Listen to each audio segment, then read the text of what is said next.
অনলাইনে ঢুকলে খালি ছোট ছোট ভাগ্যর ছোট ছোট চুলা দেখতে দেখতে আমারও শখ জাগলো, আমিও একটা মিনি কিচেন বানাইমু। আর এর লাগে আমি যা যা গোটাইছি তা আজকে শেয়ার করবো। ফার্স্ট আমি অন্য একটা জায়গার মাঝে কিচেনটা বানাইবার লাগে চুলাটা বসাইলাম। তার বাদে দেখা যায় যে ইনোর মাঝে আমার যে লাহানি করতাম সেটা আমি লাহানি হইতো। তার বাদে একটা ওয়ালের সাইডে দিয়ে কতখান মাটি বিছাইছি, বিছাইয়া আমি চুলাটারে তুললাই নিছিলাম হ জায়গা থেকে আরেক জায়গা থেকে বয়সি। আর এটার বয়সে তো ভালো হতো, কিন্তু এটা সেট করতে তো কষ্ট হয়েছে।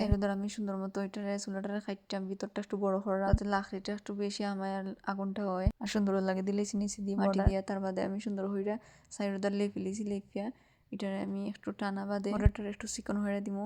মাটি গুণ তারে সুন্দর মতো সাইড থেকে খাইটা খাইটা দিলাই যাতে চুলাটা একটু ছোট দেখায়। আর ছোট দেখতে যে কোনো জিনিসই কিন্তু ভালো লাগে। তো আমার প্রায় হল থেকে কাটা শেষ। আর এর ভিতরে আমি হলদা বানিয়ে নিয়েছিলাম, যেমন একটা মিষ্টি বানাইছি, মশলাপাতিটা ভাল লাগে টেবিলের মতো বানাইছি, সাইডে দিয়ে বেড়াও দিছি। আর কিছু ফুলের ডাল আছিল ওটা দিয়েও আমি মাটির একটা ওয়াল দিছিলাম, ওটার উপরে দিয়ে দিয়েছি বেড়া। তো ফাইনালি হয়ে গেছে আমার মিনি কিচেন।